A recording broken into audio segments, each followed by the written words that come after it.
Mesdames, Mesdemoiselles, Messieurs, bonsoir. Bienvenue sur Belgo 41 TV. Au sommet de cette émission Au cœur de la foi, une émission qui nous plonge dans les profondeurs de la spiritualité africaine.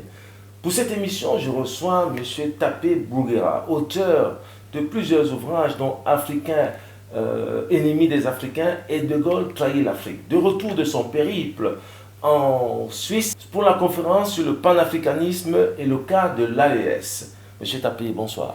Bonsoir, Monsieur Guy Ekwala. Merci de me recevoir. Selon Clause, Jésus de Nazareth était né et mort en juif. De fait, c'était un juif farouchement indépendant, non conformiste, avant-gardiste, voire provocateur dans ses enseignements, avec pour objectif de débarrasser le juif des ordures, des pratiques déviantes, qu'il taxait de formalistes spirituels et de superfétatoires.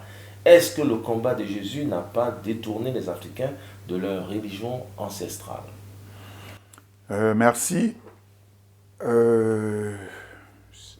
Votre question a plusieurs sous-questions. La première que j'observe, c'est que au niveau de ce qu'a dit Joseph Klaus, c'est que Jésus serait juif. Vous savez, la question de Jésus est une question difficile, d'autant plus que le seul élément qui mentionne son existence, enfin, tel qu'il est présenté, parce que le nom Jésus, tel qu'on en trouvait, mais tel qu'on le mentionne étant celui qui aurait été envoyé, il n'y a que la Bible. Vous voyez, il n'y a que la Bible qui montre que Jésus a existé, qui, ainsi de suite. Vous voyez, on est dans un cycle et c'est difficile. Vous avez aussi le professeur Sarwa Ani Al-Siawi qui a écrit cet ouvrage-là. C'est un ouvrage Christianisme primitif et Islam premier.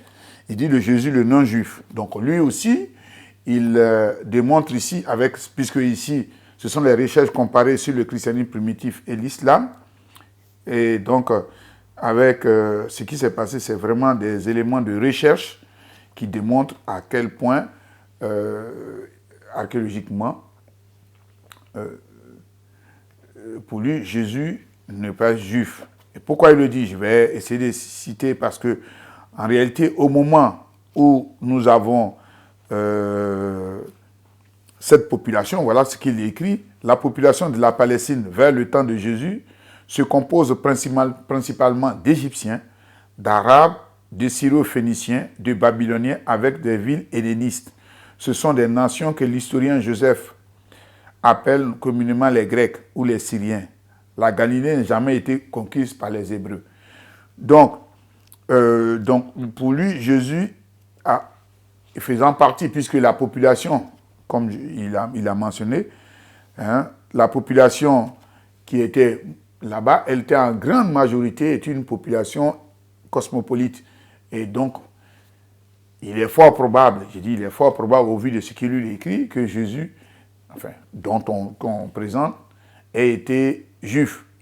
D'autant plus que pendant cette période, il n'est nullement pas mentionné cet état de fait. D'ailleurs, ça nous pose véritablement un problème. Je vais venir à votre question qui est, comment on appelle Jésus qui est utilisé, n'est pas un élément qui dévie les Africains de leur spiritualité. Donc, je vais revenir à cette question. Donc, la question de Jésus est une question difficile à trancher, d'autant plus qu'il y a beaucoup d'éléments. Ici encore, il y a eu un autre auteur, Frédéric Lenoir, qui a fait, il dit comment Jésus est devenu Dieu. Vous voyez, donc, beaucoup de recherches ont été faites. Et donc, la question de Jésus, c'est une question qui est floue. Pour nous, nous avons une autre thèse, c'est que Jésus est un égrégore. C'est-à-dire quoi, en fait? Une forme de vibrations énergétiques que les gens ont imposées aux gens, notamment aux Africains, qui vont permettre d'émettre, parce que tout est vibration, tout est énergie, comme on le dit, et de telle sorte que lorsque vous vibrez cette énergie-là, qui n'est pas connectée à l'Afrique, c'est une énergie en dehors de l'Afrique, quand vous dites Jésus, et cette connexion-là ne nous profite pas.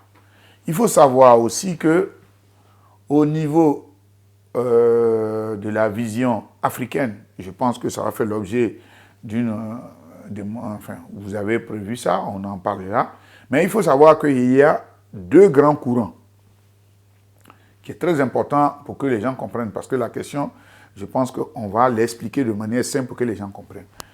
Dans la cosmogonie africaine, c'est-à-dire l'avènement de l'univers, les Africains, ils ont une version. Et les religions abrahamiques, donc qui sont le judaïsme, l'islam et le christianisme, ils ont une version. Quelle est leur version? Pour eux, Dieu, enfin, on va prendre le thème que tout le monde comprend, Dieu a créé le monde et il s'est mis là-bas, il dit qu'il n'a plus rien à voir avec le monde. Seulement, ce qui va se passer, c'est que il va envoyer, enfin, selon leur vision, il va envoyer des gens pour venir s'occuper des humains. Voilà donc leur vision. Et si nous prenons ces trois religions abrahamiques, si nous prenons le judaïsme dit oui, c'est vrai, il doit venir, mais il n'est pas encore venu. Donc ils sont dans l'attente d'un Messie. Vous prenez le christianisme, il est venu. Et c'est même Dieu lui-même qui est venu.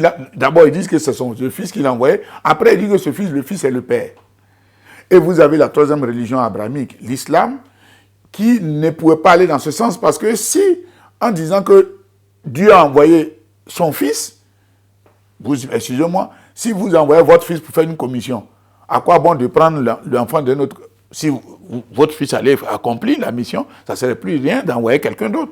Donc eux, par un superfuge, ils vont trouver que Jésus aussi est un prophète comme les autres et que le dernier, c'est Mohammed. Vous voyez un peu. Donc les trois, vous voyez, donc la vision pour eux, Dieu refuse de parler aux humains qu'il aurait créés.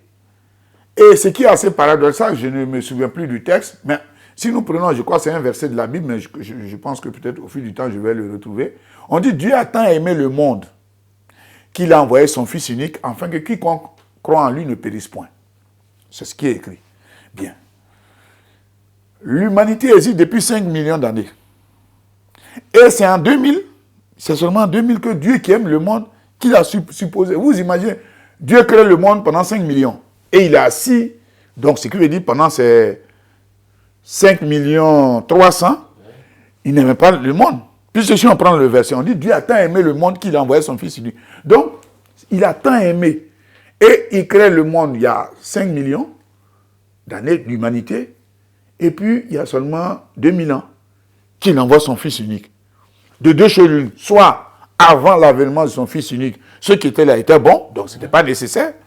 Ou alors, s'il a vraiment envoyé, comme les gens le supposent, son fils unique, ça pose un problème. Est-ce que c'est vraiment son fils unique? Oui, donc la notion de l'envoi de Jésus à travers les textes des livres qui sont là pose problème. Je vous ai montré tout à l'heure qu'ils sont d'accord sur le fait qu'il doit y avoir un intermédiaire entre eux et Dieu, entre nous les humains et Dieu, mais les judaïstes disent que non, ce Dieu-là, le Messie n'est pas encore arrivé jusqu'à aujourd'hui.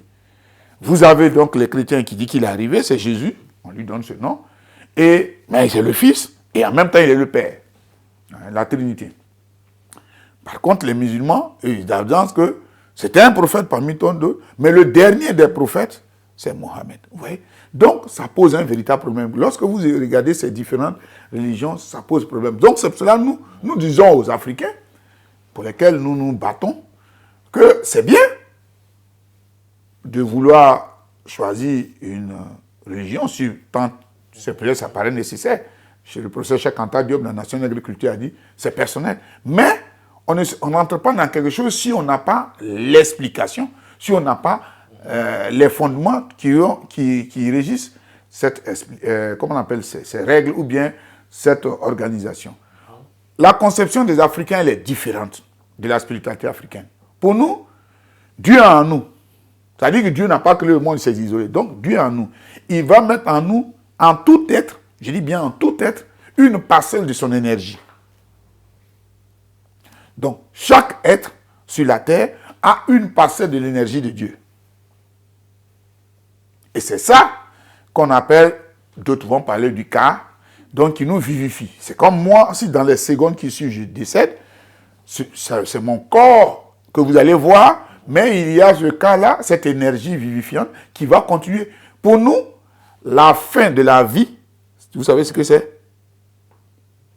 Non, vous allez me le dire. Voilà. Parce que les religieux, eux, pour eux, la fin de la vie, c'est la mort. Non. La fin de la vie, c'est la naissance. Puisqu'on naît, on grandit et on meurt, donc on renaît. Oui, voilà. La fin de la vie, c'est la naissance. Non, la réincarnation. Il y a une réincarnation en ce moment. Je n'aime pas tellement utiliser ce mot, la question de la réincarnation, parce que en réalité, dire qu'on se réincarne, c'est comme si on revenait identique. C'est l'énergie, cette énergie-là. Vous voyez, pour que les gens puissent comprendre de quoi nous parlons, parce qu'il faut voir un peu la notion de l'énergie. Cette énergie, je vous ai dit, c'est une énergie divine. Cette énergie, elle peut être dans tout. Parce que si cette énergie va dans un arbre, est-ce que vous pouvez dire que l'arbre s'est réincarné? Parce qu'en fait, les hommes, c'est pour ça que je dis de faire attention, parce que la question de la réincarnation, on pense que l'énergie peut redevenir un humain. Alors que l'énergie, cette énergie-là, peut aller dans n'importe quel être. Vous voyez? Donc c'est ça, en fait, le véritable problème. Parce que les gens veulent faire croire que l'être humain est l'homme le plus, je vais dire, le meilleur, tel que c'est présenté dans les religions abrahamiques, où on présente l'homme comme étant celui à qui Dieu a confié la responsabilité. D'abord, vous voyez? Donc, vous allez voir donc ce qu'on appelle le paradigme abrahamique. Donc, pour eux, Dieu ne pouvant pas faire le travail, il a confié son travail à des gens pour le faire. Et ces gens-là, vous voyez, donc, dans cette logique, on va en faire venir des messies. Mais lorsqu'il va y avoir des palabres entre eux, les gens vont dire non, non, non, non. C'est ce qui va se passer, par exemple, avec les religions judéo-chrétiennes, notamment ici en Occident. Comme ils vont être malmenés, oppressés, opprimés par l'Église catholique romaine, finalement, ils vont donc substituer cette structure-là, enfin, ce Messie-là, ils vont le remplacer par l'État. Vous voyez donc la notion de l'État. Ouais. Donc l'État qui devient maintenant, on dit donc, ce n'est plus un individu, ce n'est plus un chose, il devient impersonnel. Donc vous voyez la logique dans laquelle les gens se sont inscrits. Donc vous avez donc l'État. Donc c'est l'État qui joue ce rôle, c'est l'État qui est obligé de donner ça, ainsi de suite, ainsi de suite. Vous voyez donc voilà la logique. C'est-à-dire que ces courants-là, donc vous avez donc le courant donc, qui va donner lieu à plus tard des courants matérialistes. Et donc vous avez donc d'autres courants qui vont, que vous avez, qui tient compte du fait que la pensée, mais en le faisant sous un autre aspect, la pensée présente la matière, c'est le courant idéaliste. Et donc vous avez donc les combats qui vont donc venir avec les libéraux, comme on le voit sur le plan politique, les libéraux, vous avez les marxistes et autres, qui eux vont se détacher de cette pensée-là. Donc voilà véritablement comment les gens conduisent leur idée. Donc il n'y a rien qui est innocent. C'est ça qu'il faut que les Africains comprennent. Et que, donc, c'est ce que je disais quand j'étais à Genève le week-end dernier, parce que quand on parle d'impérialisme, on prend l'impérialisme comme étant seulement l'impérialisme avec les armes, l'économie. Non, non, non. Il y a aussi un impérialisme culturel. C'est à travers, parce que le code culturel, tout peuple a son code culturel. Tout peuple a son code culturel. Donc, si vous prenez par exemple les peuples africains, vous regardez la cosmogonie, il y a des petites variantes, mais le fond demeure le même. Par exemple, ça c'est assez défini, donc c'est véritablement où c'est écrit, parce que lorsque les gens sont venus nous agresser et qu'ils ont pris tous nos archives, les seules archives qui ont pu être là à la disposition, heureusement, par nos ancêtres de la vallée du Nil, c'est ce qu'on trouve dans l'Égypte antique. Donc, de ce fait, il y a ce qu'on appelle le Noun. On parle de ce qu'on appelle l'océan, je vais dire primordial. Vous voyez? Et comment, je vous explique ça rapidement pour que les gens comprennent c'est quoi l'océan primordial. Et vous avez l'exemple le plus simple, c'est le ventre de notre maman. Vous avez dans le ventre de notre maman, qu'est-ce qui va se passer dans ce océan-là? Il y a donc des éléments qui sont là, mais qui ne font rien d'abord. Vous avez donc les ovules qui sont dans le corps de notre maman, et vous avez une énergie qui va sortir, ce qu'on appelle le spermatozoïde, qui vont venir, et de là va naître un être humain. Vous voyez? Donc, c'est la même chose qui va se passer dans le Noun, qui est l'océan primordial, et donc une énergie va venir, et cette énergie-là va donner lieu à un être incréé qui va se créer par lui-même.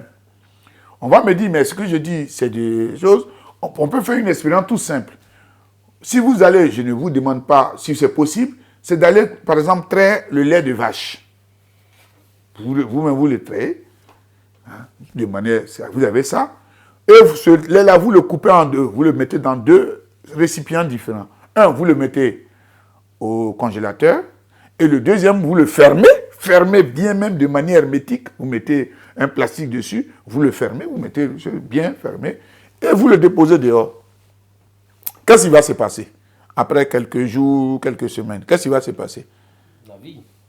Bien. Alors que dans le lait qu'on avait, c'est ça, vous voyez l'idée de ce que nous appelons le liquide primordial. Vous allez voir qu'il y a des vers qui vont naître dedans. Ces vers sont créés à partir d'une énergie, et l'énergie, c'est le soleil. Vous voyez que dans l'idée de nos ancêtres, c'est cohérent avec la science. Or, les autres, ils sont incapables de nous expliquer comment l'univers est né. Vous voyez, c'est aussi simple. Ça paraît peut-être simple, mais nos parents, ils sont d'un certain coefficient de scientifique qui est très élevé et que nous essayons d'expliquer à notre modeste manière. C'est pour cela que nous disons à nos frères africains que ce n'est pas une question d'être contre les religions dites révélées. On n'a pas un problème contre eux, mais nous leur disons, vous avez choisi, mais nous parlons des éléments scientifiques. Ici, s'il n'y a pas de science, on ne parle pas. Nous sommes là dans le cadre scientifique. Quand moi, je vous dis, comment vous pouvez accepter? Je vous ai déjà dit, je crois, dans une de vos émissions, enfin, que vous avez eues avec moi, comment on peut attribuer à Dieu des propos dans lesquels il ne condamne pas l'esclavage, par exemple. C'est extraordinaire, ça. Ça dit que lorsque un monsieur ou bien une femme trompe son mari, ça c'est la personne est condamnée à mort.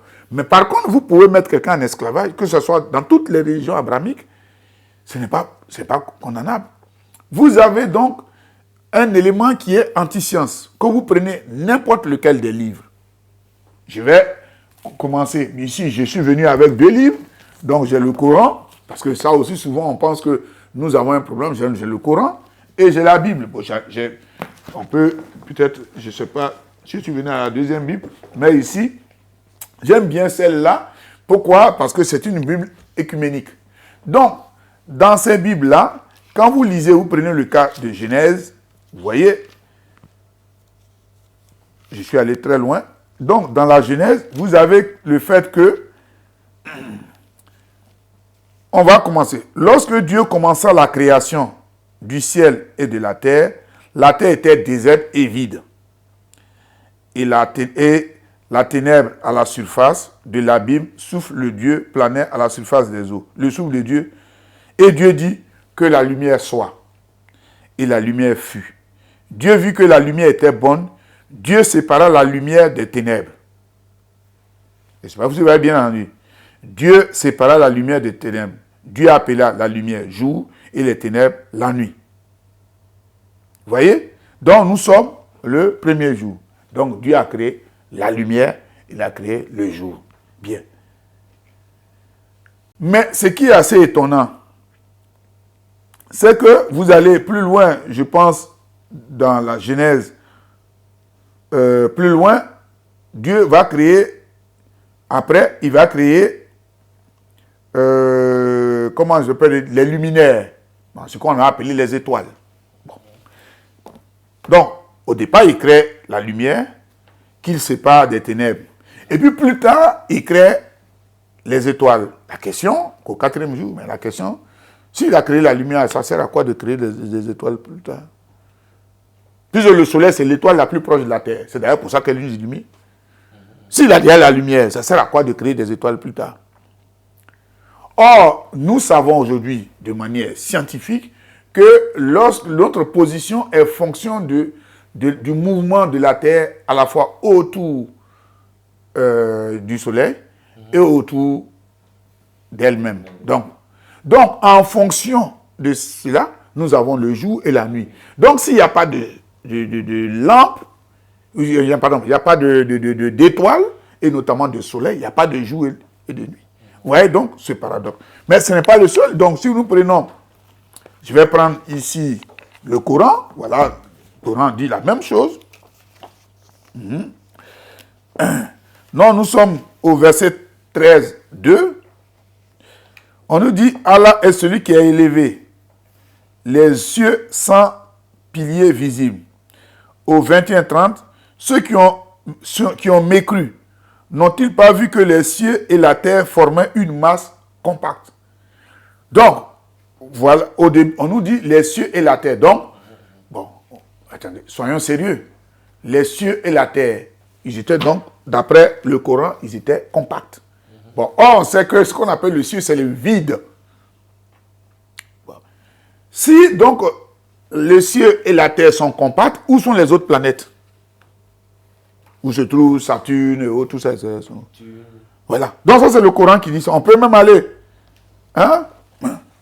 Vous avez donc, il y a beaucoup de contradictions comme ça qui sont nées dans ces livres-là. Donc, vous allez encore au verset, toujours dans le Coran, au verset 11, 7. On dit, c'est lui qui a créé les cieux et la terre en 6 jours, alors que son trône était sur l'eau. Donc, il crée le ciel et la terre, alors que lui-même, son trône était déjà sur l'eau. Donc, l'eau qui n'a pas encore créé, son trône est dessus. Ouais, on peut aller à longueur de journée à travers ces livres qui, soi-disant, ont révélé, sont des livres révélés, et qui parlent, par exemple, d'un monsieur, enfin, d'un personnage, je préfère dire, d'un personnage comme Jésus. C'est pour cela que je n'aime pas tellement entrer dans cette histoire de qu'il est juif, qu'il ne soit pas juif, etc. Nous disons qu'en réalité, ce qui est, c'est que il faut que les Africains eux-mêmes s'imprègnent et comprennent effectivement que dans ce qui est, c'est pour ça que nous allons parler de l'égrégore, c'est-à-dire cette énergie que vous donnez, à laquelle vous donnez cette force et qui ne produit rien. Pourquoi Monsieur Kwala, vous avez un exemple que je vais donner pour que les gens comprennent un peu pourquoi je parle du fait que les Africains, nous avons des difficultés quand nous sommes dans ces religions dites révélées. Vous imaginez une situation, par exemple, on vous dit, votre enfant est quelque part et il y a quelque chose qui s'est produit. On vous appelle. Ça va? On vous appelle. Vous courez, vous arrivez et vous voyez un enfant que vous ne connaissez pas qui vient vers vous. Est-ce que vous le prenez? Non. Non? Vous cherchez votre enfant. Oui. Vous voyez? Bien. C'est la même chose. Donc, quand nous appelons les égrégores des autres, on appelle par exemple Jésus. On appelle. Quand lui vient, il a été appelé. Mais quand il nous voit, il ne nous reconnaît pas. Il ne nous reconnaît pas. C'est pas moi, c'est la Bible même qui le dit. Je vais vous expliquer. Je vais voir cette petite... J'espère que je vais voir. Puisque... je vais voir cette partie où on dit qui donnait lieu à la naissance. Voilà. Ok, bien. Donc, on nous dit Sem, Cham et Japheth. C'était les fils de Noé qui sortirent de l'arche. Donc, on va supposer que ce qu'ils ont dit, c'est vrai. Voilà encore une aberration. On dit dans l'arche, il a mis tout ce qui était sur la terre. La question que je me pose, comment est-ce que les 1000 pattes ont pu être là? Les 1000 pattes, par exemple. Comment est-ce que les vers de terre ont pu être dans l'arche? Oh, je ne sais pas, il y a vraiment beaucoup de questions. Bon, on va laisser ça, on ne va pas... Bien. Donc, il a ses 3 enfants. Donc, il a maudit Canaan parce que il est descendant, parce que son père, donc Chab, père de Canaan, qui vit la mission de son père, et en formant ces 2. Donc, au lieu de maudire Chab, comment on appelle? On va maudire Canaan, ses descendants. Maintenant, qu'est-ce qu'on dit de ses descendants? On dit donc les fils de Cham, Couche, Misrim, que les gens présentent. Et d'ailleurs, vous avez, excusez-moi si je passe un peu du coq à l'âne, Donc vous avez ici l'histoire de la religion, un certain livre qui a été écrit par, donc on nous parle depuis la création du monde jusqu'au pontificat de Léon XIII, l'enseignement moyen des familles chrétiennes par l'abbé Jean Grenier, auteur de l'histoire de la religion à l'usage des écoles primaires. On va lire donc ce petit passage. Je vais m'arrêter, si vous permettez, peut-être, je m'excuse auprès des gens. Voilà ce qu'il dit. Nous sommes ici donc à la page 12. Il dit, Cham maudit, Noé se remit à la culture de la terre et il planta la vigne. Or, il but du vin, et comme il n'en connaissait pas la force, il s'enivra. Alors Cham osa se moquer de son père. Loin de l'imiter, Sem et Japheth en firent des reproches à leurs frères.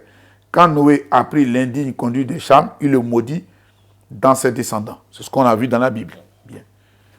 Voilà ce qu'on nous dit.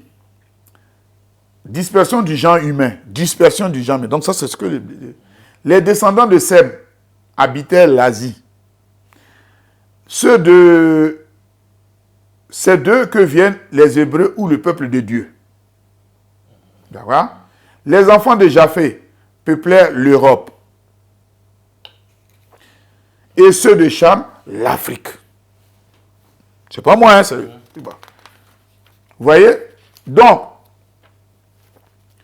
puisqu'on a été maudit, donc c'est normal qu'on soit esclave. Vous voyez? Donc, ces différents éléments. Donc, la question qui se pose, puisqu'on vient de parler de l'Europe. Voilà, vous avez ici des documents qui montrent que l'Europe, bon, par exemple, on parle de la France, hein, l'Europe occidentale. Qu'est-ce que vous lisez ici? Oh, il y a 35 ans. 35 000 ans? 35 000 ans, les premiers habitants de la France. Donc, si on nous dit que les Japheth, ils sont là, c'est de quelle Europe parle-t-on? Puisqu'il y a seulement 35 000 ans. Donc, on varie entre 40 000 et 35 000 ans que l'Europe a été habitée. Ça va? Donc, on vient nous dire que c'est vraiment... Donc, vous voyez, si c'est une histoire elle date de seulement entre 40 et 35 000 ans. Donc, il n'y a pas longtemps. C'est une histoire qui est nouvelle. Vous voyez? Donc, voilà. C'est vrai que vous avez vu que j'ai fait une grande gymnastique, peut-être pour répondre à votre question. Mais c'était essentiel pour que les gens comprennent. C'est pour cela, la question relative à Jésus, nous faisons attention. Et nous disons, à travers les religions dites révélées, notamment la Bible et autres, tout ça, il y a beaucoup d'éléments qui sont incohérents, et ces choses-là, nous demandons aux Africains qui nous regardent de faire attention parce que la Bible, elle encourage comment on appelle l'esclavage. Je l'ai lu, c'est écrit ici, puisqu'on a maudit Canaan, dont ses descendants sont Cham, puisque la Bible en parle. Donc, c'est ça on dit. Hein? Puisqu'on parle de Couche, Misraïm, Pout et Canaan, fils de Couche, Séva, Réma, etc. Couche, il fut le premier héros sur terre, il fut héros devant le Seigneur, d'où les dictons. Ouais, donc, vous avez donc ici, tel que on dit, tels furent les filles de Cham, selon leur clan et leur langue, groupés en pays et nations. Mais, vous voyez, donc, c'est la Bible qui le dit. Nous sommes dans Genèse 10, verset 20. Hein, tels furent les fils de Cham. Après, on dit, fils de Cham, Eliam, etc. Et on dit aussi, tels furent les filles de Sem, selon leur clan et leur langue, groupés en pays selon leur nation. Vous voyez? Donc, c'est ce que a dit le prêtre dans son véritable bouquin. Enfin, dans le bouquin de propagande. Donc, vous voyez que, véritablement, je l'ai dit, Jésus était-il... Bon, même il y a une troisième thèse qui pense que Jésus, tel qu'on le présente, n'a jamais existé. Vous avez ici Joseph Klaus qui dit que Jésus est juif, qu'il a effectivement prêché dans le cadre d'une religion judaïque. Et vous avez à côté le professeur Serwatt qui, après les fouilles archéologiques, démontre que Jésus était un non-juif puisqu'il a vécu, enfin, tel celui qu'on a présenté. Parce que celui qu'on a présenté, pourquoi il le dit? Il faut aussi qu'on l'explique. C'est parce que le culte qu'on va utiliser, attribué à Jésus, c'était le culte d'Isis qui existait avant. Vous voyez? Donc, voilà un peu le contexte. Aujourd'hui encore, les Juifs orthodoxes désignent souvent Jésus par une périphrase péjorative. C'est cet homme-là. Comme je vous l'ai dit au départ, bon, des fois quand vous discutez avec des gens qui lisent, qui comprennent, enfin qui lisent, qui la connaissent par cœur, ce bouquin qu'on appelle la Bible, ils disent que Jésus en aucun moment n'a prêché qu'il était chrétien, ils le disent. Maintenant, c'est ce que je l'ai dit lors d'une émission ici. Jésus, enfin, le christianisme est une création de l'Empire romain à un fin, pour un but, et il y a la finalité, c'était de faire son expansion. C'était un outil d'expansion, d'impérialisme. De la même manière que l'islam, parce que souvent on ne fait pas attention. L'islam, elle aussi, puisque vous verrez que les Omeyyades qui vont prendre le relais, et à partir de 680, qui vont véritablement perdre le pouvoir, vont être remplacés à partir de cela par les Abbassides. Et c'est les Abbassides qui viennent de la région de Syrie, d'Iran, et qui vont continuer le reste, et qui vont sortir, qui vont même arriver en Afrique.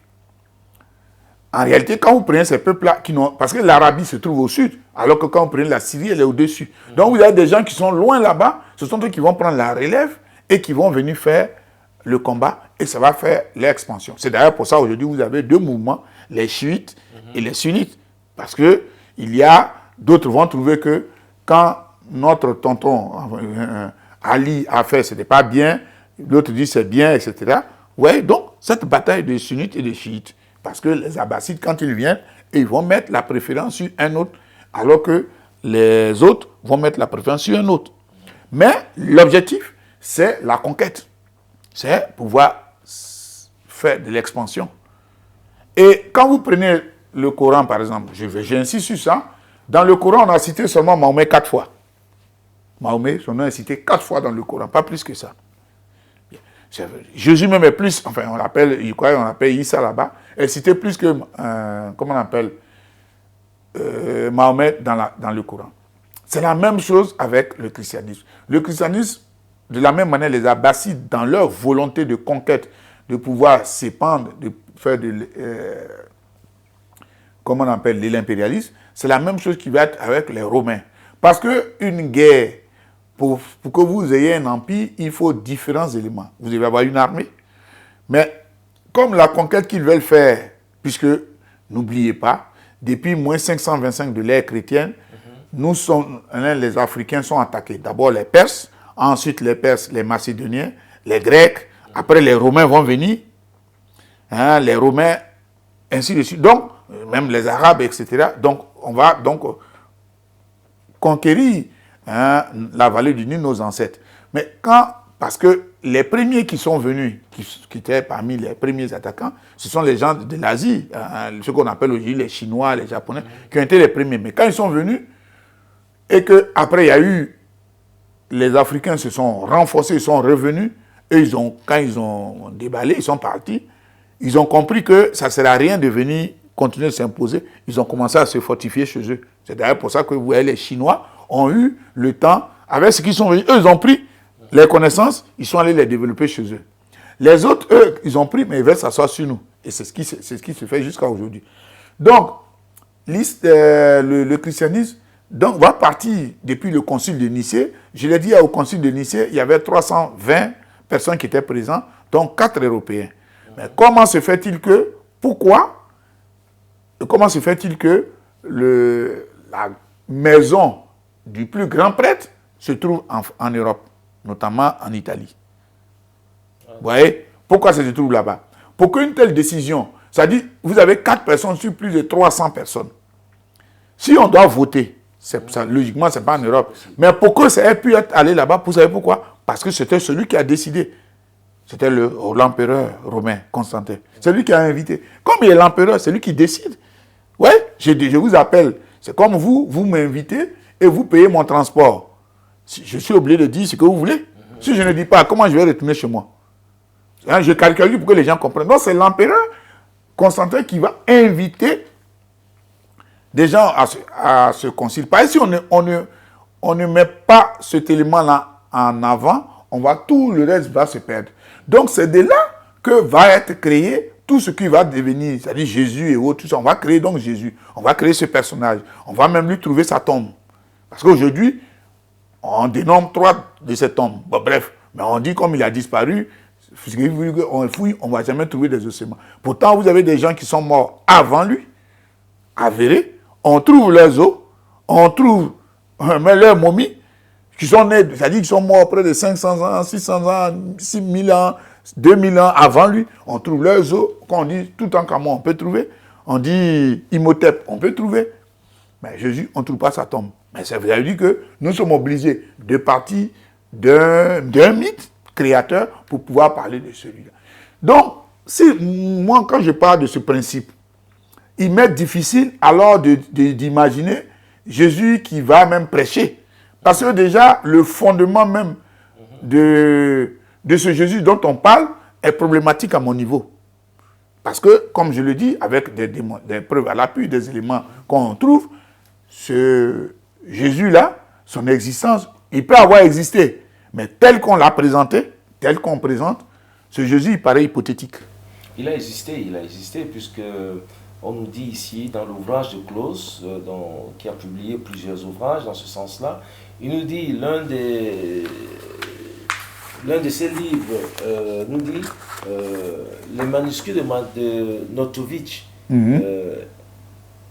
il existe un périple de Jésus que l'on ne retrouve pas dans la Bible. Jésus est parti avec une caravane marchande vers l'Orient parce qu'il ne souhaitait pas que sa famille choisisse une épouse pour lui. Il est parti d'où venaient de ces histoires fabuleuses, des maîtres qui pouvaient accomplir des remarquables phénomènes et vivre durant de nombreuses années inimaginables. Donc c'était du côté de l'Orient. Bon, on peut supposer que c'est en Inde. Bien, l'ouvrage de Joseph Claus dont vous parlez a été écrit en 1922. Oui. 1922. Oui. 1922. Il paraît que Jésus est mort en l'an 33. 8 ans après. Non. 1900. 1922, oui. L'an 30. Oui. L'an 33. Ça veut dire plus de 1800. 1800 ans. Bien. Donc, bien. Vous voyez qu'il y a problème. Autre élément, on nous parle de 12 apôtres de Jésus. 12. Bien. Parmi ces apôtres, nous avons, je crois, 3 ou 4 évangiles. L'évangile de Jean, l'évangile de Matthieu, l'évangile de Thomas, non, attends, je ne connais pas bien, attendez, je vais regarder. Mais ce qui est assez curieux, parmi les apôtres supposés de Jésus, il n'y a pas Luc. Pourtant, il y a l'évangile selon Luc. Oui, selon Luc. Bon, lui, donc, attends. Monsieur Guy Ekwala, je suis contemporain de vous. Demain, si je venais à des parties, vous êtes quand même là pour dire que vous m'avez vu au moins. Oui, tout à fait. Ça va? Ce n'est pas quelqu'un qui ne m'a jamais vu, qui va dire qu'il m'a vu. Tout à fait. Vous voyez, donc, ça pose un véritable problème. J'ai cité, donc, on n'a pas l'évangile de Pierre, on n'a pas l'évangile d'André. Je ne sais pas s'il y a l'évangile de Jacques, je ne sais pas. Parce qu'il y a 4 évangiles ici. Attendez, bon, il y a Jonas, Ézéchiel, Ésaïe, Samuel. Bon, il n'y a pas... Tout cela ne faisait partie de ces 12 apôtres. Pourquoi les gens qui s'étaient supposés proches de lui n'ont pas écrit, à part Matthieu et Jean? Et d'ailleurs, on dit l'évangile selon Matthieu, c'est-à-dire selon sa version. On n'a pas dit l'évangile de Jean, on dit l'évangile selon Matthieu. Donc, selon sa version. Ouais, donc, ce n'est pas que je cherche à nier ou dire des éléments. Je sais que je fais confiance à ce monsieur. Je dis bien, d'avoir écrit ça, je ne dis pas ça. Mais je dis le personnage présenté comme étant ce Messie qui est né d'une vierge, parce que là encore, il y a beaucoup de problèmes, il y a beaucoup à redire, et qui est véritablement venu, il a sauvé le monde. Cette personne-là, honnêtement, je ne crois pas qu'il ait existé. Il est fort probable qu'il y a eu un monsieur qui, dans ce contexte, et c'est d'ailleurs ce que dit la Bible elle-même. Vous avez ici donc la Bible. Je vais lire la page 21. Voilà ce qu'on nous dit. Et on nous dit donc, l'Ancien et le Nouveau Testament traduit sur les textes originaux. Voilà ce qu'il nous dit, à la page 21. On dit, en racontant les origines du monde et de l'humanité, les auteurs bibliques n'ont pas hésité à puiser directement ou indirectement dans les traditions de l'ancien Proche-Orient. Oui. Donc, voilà. Mais les progrès, je vais plus loin, de l'archéologie révèlent également que les écrivains bibliques, donc c'est là qui ont écrit la Bible, ça vous dit que ce n'est pas Dieu qui l'a écrit, responsables des premiers chapitres de la Genèse, loin, on dit bien loin d'être de serviles imitateurs. On dit au lieu d'être simplement des gens qui recopient comme le font, écoutant la suite, ont su retravailler leurs sources et les repenser en fonction des traditions spécifiques de leur peuple, soulignant du même coup l'originalité de la loi yaviste. Donc, si ce Jésus a existé, il a existé pour un peuple. De la même manière, si Mahomet a existé, il a existé pour une communauté, un peuple. Il ne peut pas être celui-là qui doit venir, qui dit qu'il va sauver tout le monde. Ouais, donc, je ne sais pas si vous voyez, j'ai fait la différence. Il est probable qu'il ait existé. S'il a existé, mais c'est pour la communauté dans laquelle il a vécu. Comme Mahomet, dans la communauté dans laquelle il a vécu. Ce n'est pas quelqu'un qui est venu ici pour l'humanité, tel qu'on veut nous le présenter. C'est ça qui pose un véritable problème. Il a sauvé le monde en se crucifiant. D'abord, ce qui est assez étrange, c'est que c'était une pratique des Romains de crucifier les gens. Il n'était pas le seul. D'ailleurs, quand vous regardez les films, on voit qu'ils étaient trois, et les trois ont été crucifiés. Donc, pourquoi pour lui ça va être une spécificité?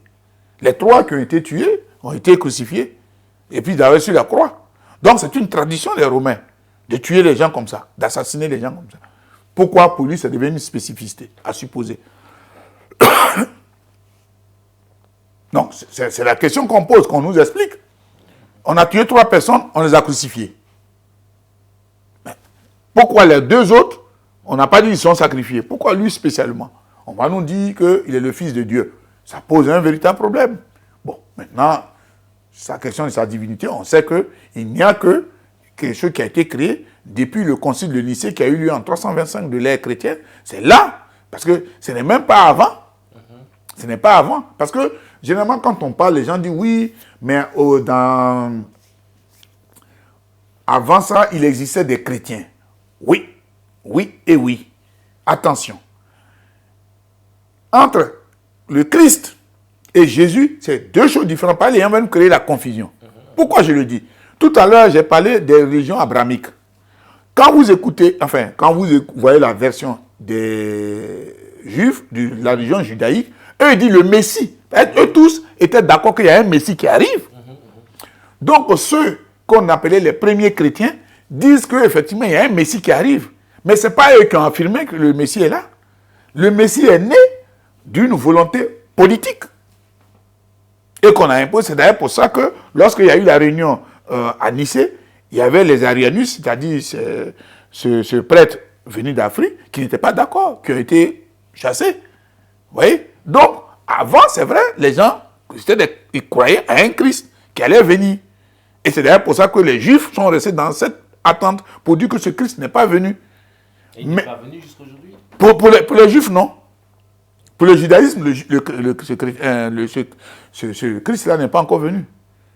Mais eux, les chrétiens, eux, ils ont dit que ce Messie-là, ce Christ-là, il est venu et il s'appelle Jésus. Vous voyez la différence? Donc, il ne faut pas confondre le Christ, qui est l'espoir sur lequel les gens attendent quelqu'un, et puis un personnage qui va naître après, qu'on va appeler Jésus. Maintenant, on est tellement allé loin qu'on dit Jésus, c'est le Jésus-Christ. Jésus-Christ. Vous voyez? Et dans l'entendement, quand on dit aux gens Jésus-Christ, Jésus-Christ, Jésus-Christ, donc on crée le même personnage. Sinon, effectivement, avant, les gens étaient dans l'attente. Et quand vous lisez ici, puisqu'il y avait un culte, et quand vous avez les Lagides qui vont occuper, c'est là les Ptolémées et autres, qui vont occuper la Grèce, ils vont venir avec leur système, ce qu'on appelle les Grecs. Quand les Grecs vont venir, ils vont vaincre, comment on appelle, les Égyptiens. Ils vont donc, à partir de là, ils vont créer quelque chose d'épouvantable. Et il est fort probable, selon moi, ma vision, que c'est en ce moment-là que comment on appelle, il y a eu un certain nombre de pratiques, notamment de l'esclavage, qui étaient faites sur les Lagides. Les Lagides, ce sont ces Grecs-là qui vont occuper l'Égypte antique. Et c'est ce qu'on présente là-bas comme étant les pharaons et autres, parce que dans la Bible, on nous parle d'un pharaon qui serait noyé, alors que tous les pharaons qui ont vécu, leurs tombeaux sont là. Il n'y a aucun pharaon qui soit noyé. Vous imaginez tous ces trucs qui sont racontés et qui ne reflètent pas la réalité. L'objectif de tout ce qu'on raconte sur la spiritualité, dont la spiritualité chrétienne, est-ce que ce n'est pas une forme de conquête spirituelle, oui, mais c'est ce que je dis. En fait, vous savez, les gens, que ce soit au niveau, je vous ai expliqué, ceux qui sont un peu restés un tout petit peu timorés, qui n'ont pas fait d'expansion, qui n'ont pas pu faire d'expansion, ce sont les judaïques. Parce que dès le départ, ils ont été contrés par le christianisme. Et vous savez que les juifs ont été malmenés en Europe parce que leur religion, les gens n'ont pas voulu effectivement qu'ils aient aussi le même épanouissement que par exemple le christianisme et bien l'islam. À la différence de la religion judaïque, c'est que dès le départ, ils n'ont pas eu la chance d'avoir un État derrière eux pour les soutenir, pour faire leur expansion. Le christianisme est une création de l'Empire romain. Donc, je ne crée pas quelque chose si c'est pour rien. Constantin, il crée ça. D'ailleurs, c'est lui qui a fait qu'on va mettre dans la Bible que tout pouvoir provient de Dieu. Donc, pour lui dire que, puisque ses prédécesseurs ont été assassinés, pour ne pas que lui on l'assassine, si vous l'assassinez, c'est comme si vous assassinez Dieu. Puisque c'est Dieu qui lui a donné le pouvoir. Donc, voilà un peu son schéma. Et donc, à partir de là, il était question, à un moment donné, de laisser du lest, puisque c'est cette religion qui a permis à Constantin de rester, d'avoir une forme d'accalmie et autres, tout ça, au sein de l'Empire. Ses prédécesseurs vont donner la possibilité et vont obliger les gens à devenir chrétiens. Mais entre-temps, on va créer un cadre mystique et on va donc obliger les gens à avoir... Bon, la Bible n'était pas sous cette forme. Ça, cette Bible, elle date depuis 1440. 1445, 44, 43 par là, lorsqu'on a pu, Gutenberg a pu l'imprimer. Mais sinon, avant, on avait ce qu'on appelle une décade, c'est-à-dire il y avait 10 petits livres. D'abord, c'était 2, puis après, c'est devenu 10 livres, ainsi de suite. Même jusqu'au Moyen-Âge encore, on avait 10 livres, etc. Donc, à l'époque, c'était quelques personnes qui comprenaient le hébreu et le latin qui s'exprimaient. Et donc, les gens venaient. Donc, eux, ce sont les connaisseurs de la loi. Ce sont eux qui disaient. Donc, ils disent, bon, Jésus dit de vous coucher, puis vous vous couchez. Enfin, je caricature pour que les gens comprennent. Donc, c'était comme ça que les choses se passaient. Donc, il n'y avait pas de... Et puis, vous avez dit au début, dans une des questions, vous avez parlé de, comment on appelle, ils n'allaient pas à la messe dimanche. Il faut aussi que les gens se mettent dans la tête. C'est un élément historique que tout le monde peut vérifier. Lorsque les Romains vont conquérir l'Égypte, au lieu de prendre le calendrier égyptien, le calendrier de la vallée du Nil, qui aujourd'hui, je rappelle, nous sommes en 6260 ans. C'est le plus vieux calendrier. Eux, ils vont créer un calendrier qui leur est propre. Ils vont créer le calendrier romain, qu'on va appeler le calendrier julien. Ce calendrier va rester en fonction jusqu'en 1582 de l'ère chrétienne. Et le calendrier, c'est un calendrier de 10 mois. Je rappelle pour que les gens font... Quand vous entendez le mot septembre, aujourd'hui on dit 9e mois, non. Dans le mot septembre, vous avez 7. Donc c'est le 7e mois. Octobre, 8. Novembre, 9e mois. Décembre, 10e mois. Donc le premier mois, c'était le mois de mars. Oui. Et donc dans ce cas-là, la question de dimanche, c'est pas ça qui était un peu... Les gens n'allaient pas à la messe. Il ne faut pas que les gens racontent que... Qui allait à la messe en ce moment? Qui n'allait pas à la messe, c'est pas dimanche n'existait pas. Ça, c'est plus tard, ça va se faire. C'est lorsque il va avoir le calendrier grégorien, c'est-à-dire c'est le pape Grégoire, qui va demander aux gens, aux scientifiques à l'époque qui étaient là, qui ont réfléchi, qui ont pu s'approprier les outils laissés par nos parents, enfin qu'ils ont volés à nos parents de la vallée du Nil. Ils vont commencer maintenant à fixer les jours. Et donc, on va faire passer le calendrier de 10 mois à 12 mois. En ce moment, on va commencer à fixer, parce que ce qui pose problème, c'était la fête de Pâques. On va essayer de la replacer dans un intervalle bien dans la période d'équinoxe d'été, au mois de mars, etc. Mars, surtout le 21 mars, en ce moment-là, le jour, comme je l'ai expliqué, le jour et la nuit, on commence à avoir une même égalité. Ouais, donc, pour les gens à l'époque qui n'étaient pas éclairés, pour eux, en ce moment-là, comme je vous ai dit, par exemple, au mois de décembre, du 21 au 25, c'est le mois où le soleil disparaît, en Europe ici. Et il réapparaît à partir du 25. Ouais, on parle de la naissance. Ouais. Donc, les gens qui n'avaient pas cette possibilité d'aller plus loin, d'avoir des éléments scientifiques, pour eux, c'était Dieu qui les punissait, ainsi de suite, etc. Donc, les gens vont utiliser cette peur qu'ont les populations à l'époque pour dire aux gens, écoutez, voilà ce qu'il y en est. Et puis, véritablement, qu'est-ce qui va se passer? Il va avoir ce qu'on connaît. L'évolution va faire, je dis bien à partir de 1582 de l'ère chrétienne, on va réformer. Mais on ne va même pas. C'est-à-dire, par exemple, vous prenez un pays comme la France, c'est en 1837 qu'on va appliquer le calendrier que nous appliquons. Vous voyez? Donc, les jours, les dimanches, lundi, ce n'est pas des choses qui sont des choses qu'on connaît, comme on le dit aujourd'hui. C'est pour cela, quand vous allez voir, quand on dit le gars, il est né en 1800, etc. Maintenant, comme aujourd'hui, on a la technologie, ça nous permet, quand on situe l'événement, de venir à ce jour. Donc, on peut ramener le calendrier à cette époque. Mais sinon, il n'y avait pas de messe le dimanche, on allait là, etc. C'est pas vrai. Ne voyons pas la vie que nous vivons aujourd'hui à l'époque. C'est pas possible, c'est même pas possible. Ok, selon Samuel H., étudiant en religion à la fin des années 1950, affirme que Judas n'avait jamais trahi Jésus. Judas rabâchait à Jésus, tu dois être crucifié à Jérusalem, et pas un jour ordinaire, mais en prime time, un vendredi, veille de sabbat et de Pâques. Judas, qui croyait en Jésus de tout son cœur, de toute son âme, persuadé qu'il était le Fils de Dieu, le Rédempteur absolu. Judas comprit que c'était lui qui avait assassiné son maître et comprit qu'il avait exécuté celui qui aimait le plus au monde. Est-ce que cela signifie que Judas a cherché une gloire spirituelle à travers la crucifixion de Jésus, mais qui a finalement mal tourné? Vous savez, c'est un peu difficile d'être dans une position tranchée, comme je l'ai dit et je l'explique, parce que ici, vous avez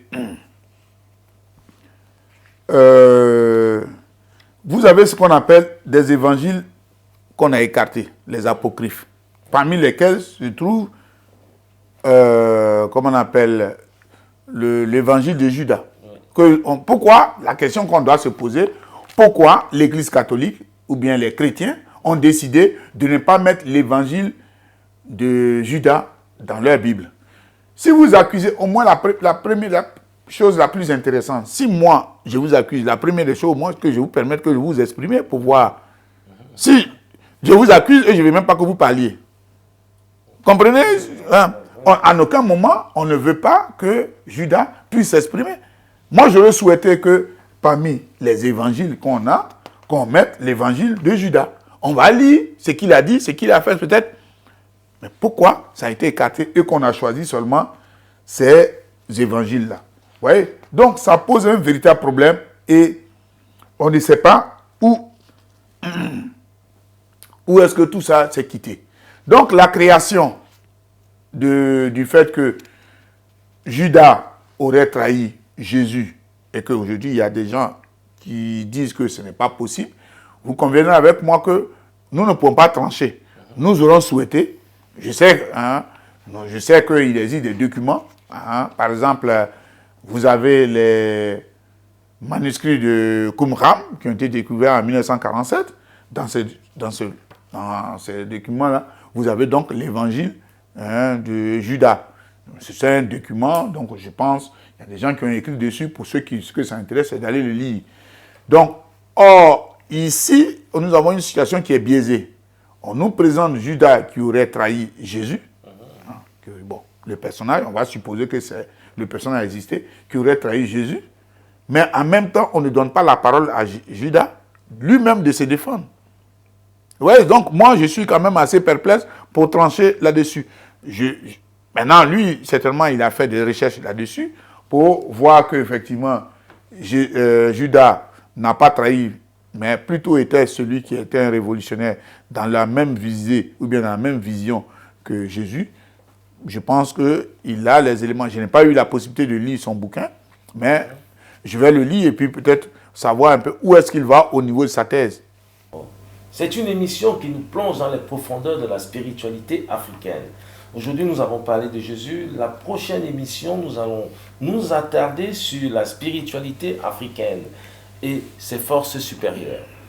Merci de nous avoir suivis et nous vous donnons rendez-vous pour le prochain numéro de Au cœur de la foi.